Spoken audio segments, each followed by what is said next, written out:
Oh, we live now. We live. We Oh, live. we live. We're live now. We live. Yes, and look who we are live with. Yeah, liver than ever before. Yes. First of all, it is Fresca and Rudy, and you are on Hitlist Live. You're watching Hitlist Live on YouTube. And we've got a special guest today, the queen of comedy herself, Samore. Good morning, Yes, Samore. indeed. Yes, indeed. Good morning to you guys. Man, it is such a pleasure to have you here. You're here on Hitlist Live with us. I don't think we imagined us when we first started this segment that we'd be talking to the queen of comedy, the chandelier herself. Mm-hmm. So thank you so much for your time. We appreciate that. Thank you for having me. Now, we know that you're going to be at Tommy T's this weekend. And so what are the exact dates that you will actually be here this weekend? You're going to be... I will be there the 19th through the 21st. Nice. So Friday, Saturday, Sunday. So it's Friday, 2 shows Friday, 2 shows Saturday, 1 fabulous show on Sunday. I can't bring enough sequence. Seriously, though. I mean, if you name the chandelier, you got to have some sequence. That's for sure. Listen, you got to have some sequence. Listen, I wear sequence in the daytime. So, listen. Just to make sure everybody sees that. That's some more. If you see something shining from a mile away, that's some more. That's the one and only some more. That's it. But some more, we love you here in the Bay Area. I know you've performed here many times, and can you just kind of like give us your thoughts on like what the Bay Area crowds are like? Because sometimes we like to toot our own horn out here, and we like to believe that we're like really in tune with the comics that come out to the Bay Area. So what are your thoughts on that?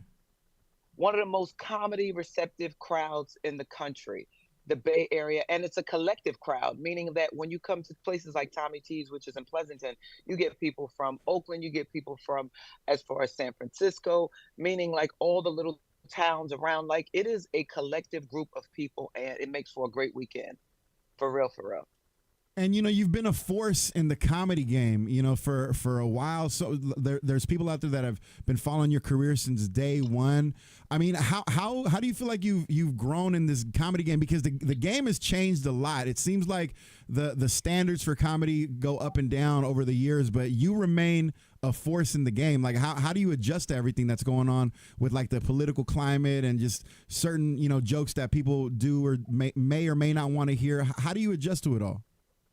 Well, I'm 30 years in, and when you're 30 years in, you have to, of course, reinvent yourself, but then you have to stick to a brand. Like, I call myself the chandelier. The chandelier is the one object in the room that doesn't have to compete with anything. It just is what it is. And that's what I believe. I do me, and I stick to my brand, and I stick to what it is that I do. So I'm willing to change, but I also do what it is that I do. I love that. Absolutely. I love that. And so you I did don't say chase the fads. No, not at all. So you said, you are 30 years into the game here, and there definitely are a lot more female comedians in the game now. But I mean, like, how do you feel? Have you ever been kind of, I don't know, how do I put it? Like, pressured by some of the guys, just because it's kind of like it's like a male-dominated field. Yeah. Well, I love how you laugh real quick too. No, it's definitely a male-dominated business, but I am one of the queens of comedy and one of the creators of the Queens of Comedy comedy stand-up special. So I always cheer for women in this business. It is a tough business to be in, and I think as a woman, I've always had to prove that women are funny, because there's still, after 30 years, people who just don't think that women are funny. And I go out every single weekend and prove that we are. I'm glad that you brought that up, though, some more, because no matter how many times women like yourself step on stage and prove that stereotype to be completely wrong, you're right. For some reason, that stereotype remains. And in my opinion, I think it has a lot to do with the fact that, like we said a minute ago, that it's a male-dominated industry. But let me ask you that question, though. I mean, I know women are funny. I see them all the time. You know what I mean? But my question is, why do you think it is such a male-dominated industry? Well, I just think that women don't think that we can do it. And probably, it's not it was a taboo back in the day for women to go up on stage and actually speak our minds. But now, women are going up and talking about menopause. We're talking about the fact that, our kids are bad, or, we're having problems as women. Like, I think that the world is changing, and the world is starting to want to hear what's funny to us. So I think it'll grow, and I think eventually it'll be even. I think one day it'll be even. It won't be such a male-dominated business. Absolutely. Well, you're going to be dominating Tommy T's this weekend in Pleasanton, the 19th through the 21st. Is going to be 5 shows. They're going to be 5 incredible shows. I know that for a fact. I've seen you perform before some more, and you never disappoint. So I know the Bay Area is going to have an incredible time. Listen, if you want to see a comedian who is in love with the business, not only the art of stand-up comedy, but the business of stand-up comedy, I absolutely love stand-up. And I love the fact that we are living in a 24-hour news cycle, which means that you can have material out of this world, meaning like the world is constantly revolving. As a comedian, you find the things that are funny to you and you elaborate on that. And so therefore my act is constantly changing. So I'm always excited. I'm excited about this weekend. If you guys want some real good material, come out and see me this weekend. I'm telling you, it is going to be funny. Absolutely. Spoken like a true queen of comedy and a master of her craft. And you are currently watching the master of her craft along with Fresca and Rudy on the Hitlist Live. Make sure to follow us on Instagram at Fresca and Rudy. Now, going from one business to this other, I'd probably call it funny business. I don't know if you heard about this some more, but we did have something recently in the news that we could not stop laughing about. There's actually a drone that was brought down that was trying to bring in crab legs and a lot of steak, a lot of stuff. It was steak, crab legs, weed, cigarettes, and Old Bay seasoning. It got caught trying to drop it into a prison yard. Because I guess this is the new hustle. I guess you got to figure out somehow to get the crab legs into the prison yard these days. Listen, I knew that weed was involved before you even said right. Because sometimes it's not what you say; it's the stuff that's not being said. Weed has to be at the bottom of this. Absolutely, so, there's definitely a weed issue in that prison. Because if you order crab legs and Old Bay, there's weed at the end of this. That's what we were saying too. I mean, I'm not gonna lie. This sound like a good time. It sounds like a tailgate at a football game. They sound like having a blast. And here's the problem I have with all of that. Where's the dude that was responsible for the butter? Right. That's missing. Right. There's butter that's missing in there. It's gonna be a dry steak. Butter. But also, it never got to the prisoners, obviously, right? It got to whoever. I guess the guards ate it. Yeah, the guards are having a blast. The guards are getting lit. They having crab legs. They're having a good time.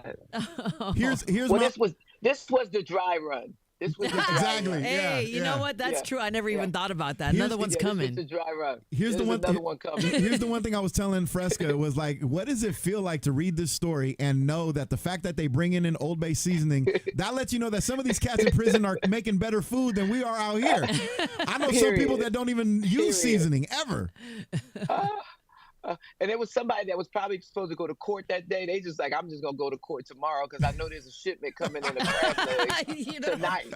That's real talk. The paperwork won't turn over. They won't get charged for that. It'll take a week to process the paperwork. Oh, man. They called their lawyer. They was like, can you push my court date back? Because there's a shipment of crab legs coming in tonight. Yeah, the Old Bay's coming. Oh, man. The Old Bay's coming in. Yeah. Nothing surprises me, though. Nothing surprises me. Speaking of that, well, first of all, it is Fresca to Rudy on Hitlist Live. Catch us on 102.9, the best throwbacks in RB weekday mornings from 6 to 10. But speaking of that, apparently we, as in humans, are not as faithful as beavers. Did you hear about this? Oh, my goodness. Yes. She's like, I know this. This is nothing new to me. Life experience will teach us this. So scientists studied animals to see who stays loyal. Humans did not do well. We were probably like number 7 on this thing. And the average monogamy rating of 68% for humans meant that we ranked like 7th out of like 11 of these That's species. wild. Yeah. That's beavers. Yeah. Listen, nobody's more faithful than a dog. I think we can all agree with that. Yeah. A dog is more faithful than anybody. And happy every time they see you, you know? Exactly. So humans, it doesn't surprise me when it comes to humans. I mean, but that must mean that we're giving dogs a bad name because when they call a man a dog, it's usually because he's not faithful. You know what I mean? So, right. We're flipping the stereotype on his head. So. Humans don't surprise me. Listen, humans will sell you out. Trust me. Absolutely. No, why do you think that is, though, some more? Because this whole study right here kind of questions this idea of monogamy. Like, is monogamy supposed to be a human thing? Like, should we be focused on monogamy, or are we kind of fighting an uphill battle with monogamy? Like human nature. Well, because we are the only species that can make a choice. Ah. So That's listen, true. that's why we listen. When you have so many choices, Right. listen, I get it. I Hey, get it. that There's is so I true. options get out it. here. Because I researched this because number one was a California deer mouse, 100% lifelong A deer pair mouse. bond. Yeah. When that mouse has a baby, the dad mouse is like, yeah, this is not going to survive without me. I got to stay with you Gotta guys. stick And around. that's what it said. That's what it said. I was like, man, we are so it behind ain't on no, this. it ain't no Oh Maury my God. Povich for the deer mice. You know what I'm saying? Like that's their baby. Yeah, that's so Listen, true. listen. Nothing surprises me. And you think about it. As human beings, we just have too many choices. We really Yes. do. So hey, nothing surprises me. We're not gonna be faithful. We're not gonna be faithful. We're not gonna be loyal. Yeah. We're gonna always do what suits us. My grandfather told me years ago, like everything in life is a selfish emotion. Mm. Ooh. Oh, And grandfather it, had wisdom. Let me it wait has that down proven real to be quick. Let true. me write that down real Everything quick. in life is a selfish emotion. Oh See, my a God. deer mouse ain't never had that thought before. That's Nope, they never. not philosophizing. And besides, hey, a deer mouse is Wow. only around for 2 years, man. You got to give me credit as a human. I'm gonna be around for 75, 80. I got options out here. You know what I'm saying? I might have You to can, turn left. you can tell as human beings we're not loyal. The fact that we had a dollar menu. Okay, at a dollar store. You know what I'm saying? So true. Like, how well do you value anything? I know. if I'm you taking it willing to all. I'm buying it all. Exactly. Oh my Right. goodness. So there's no loyalty there. Where you just willing to go cheap this thing all the way out and just go take it for $1. Absolutely, Yeah. absolutely. All right, we are watching the Hitlist Live with Fresca and Rudy. Make sure to follow us on Instagram at Fresca and Rudy. We're questioning humans and the way that we get down right now when it comes to monogamy. But what about this one though? What about when it comes to technology? Some more. I don't know if you've ever been in a Waymo driverless car. Some people are still very New to that, or- they're kind of new to it. They're still a little skeptical. But one woman had a crazy experience. She actually had her baby in a driverless car. So there was nobody in there. Yeah. I mean, we've heard of people having babies in taxis or even in an Uber, Wow. but there's usually Another somebody human in there. to help her. But in this case, nobody was behind the wheel, and she had to deliver herself. She took new car smell to a whole nother. Listen. Oh my God, by herself. Damn. Yes. Yeah. She was on her way to Oh the my hospital, and then the God. Waymo, I guess they can kind of sense that there is something But going on in there. I've been in the Waymo car before. Oh, okay. Okay. So there are little buttons you could push. Like, first of all, the ride was immaculate. I think mine was like I want to think it was a Jaguar or something like that. Wow. The car was really fly and it was really pimped out. You could pick the air conditioning, you could pick the fragrance, you could pick the mood, the music, the mood of the car. It was really, really fly. That I mean, to be honest with you, So there was a button that you could push in there to For some speak to help? right. somebody. Exactly. Right. But that depends on what kind of insurance you have too. Yeah, if you got Geico, you ain't gonna get no assistance in the car. Exactly. Oh. Or health insurance. Maybe she didn't have the right kind of health insurance. They said, nope, you're on your own. I mean, But listen, those cars are pretty pimped out. Maybe she was laying on the button or something. There was a button because that's the first thing I checked. Well, yeah, she was pushing Check to that and see. and the baby, but also they did say that they cleaned the car though, so I think that I would car hope is so. now out for service on the streets. well, that's that new car smell. Some more was talking about, you know. But we know in this freaky world that we live in, somebody Freaky wants to buy the world. car. Oh yeah. You know somebody wants to buy the car. Oh yeah. There's somebody Oh, right yeah. now trying to buy the car. Yep. That is They true. were like, this is the baby Yeah. mobile. This is that one baby mobile the Waymo Nothing baby mobile. surprises me. Oh. Nothing surprises me. Nothing. Okay, well, surprises me. does this surprise you? So there's something. Let me ask you this first. Have you ever been in a relationship where you found that you just had such different clothing styles that, it was just so different that it made you feel a little like, you're not really dressed up. I don't think I can date you. I call that a sugar daddy situation. I've been in a sugar daddy Wow. situation where y'all don't. One of these things are not like the other. You know, Well, like, one of these things sugar are not like daddy. the other. So Gen Z is calling that swag gap, and they actually use that to choose who they're gonna date or not. Like if your swag is like lacking, then I'm sorry, I can't be with you. Is the swag important in a relationship some more? Like if he's not up to par, I mean, is it worth even being with him if he's not nice and dressed up? Well, see, as a woman, that's when you put your touch to them. You know, I mean, if you're Mm. interested, if you're really not interested and you're just there just for the moment, then we just go through the drive-through. We don't go in. That's real I though. Like love. sometimes you're not the inside the restaurant material. I mean, it's Mm. just what it is. I mean, that's Sometimes you don't go out and sometimes you don't go in. yeah. So you just know that. I mean that's such a good point though, and it usually is to your point, because the woman is the one who gives it that womanly touch. It's usually Yeah. the woman who is more, who's a little more chic, and the dude is Yeah. more like a freak. You know what I'm saying? Like we're usually the ones who need some help. But let me ask you this though: would you want to be with a guy who was a way better dresser than yourself, who was like constantly thinking about style and his image all the time? Oh, of course. I would love that. I love a Really? dapper guy. Yeah. I like a dapper. Well, listen, I go as far as nail polish. Right, right, Now, right, now, right. I do like to see guys with nail polish, but not my guy. But I do like to see it, but not my guy. Wait, I don't But get like that. to see it. Elaborate on that. Elaborate. What does Yeah, that mean? I don't want to see my guy with nail polish on, Yeah. but I like the look of guys with nail polish. I've seen a couple of guys with nail polish, but I don't like it on my guy. Yeah, on her Mm, guy. okay, On her okay, guy. Yeah, okay. she wants Exactly, she wants a but I guy like with the the man look of it. hands. The Yeah. man hands. I Yeah. like the man hands. So Yeah. so is it fair to say that a lot of women do actually kind of like that rougher look? You know what I mean? Where like I a guy have- looks like he's been listen. using his hands all day. Listen, I'm so out of the dating world. I have no idea what women like. That's I real. really don't.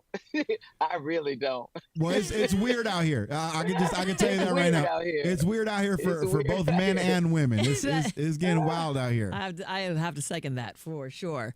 All right. Well, thank you so much for joining us today, Samore. And we are looking forward to your performances over at your shows at Tommy T's this weekend. So December 19th, 20th, and the 21st. Get your tickets right now. Absolutely.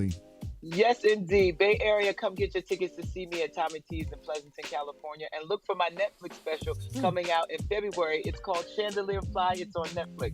You don't want to miss that. I'll see you guys this weekend. Right on. Thank you so much, Thank you, Samore. We Samore. appreciate your time. Thank you, darling.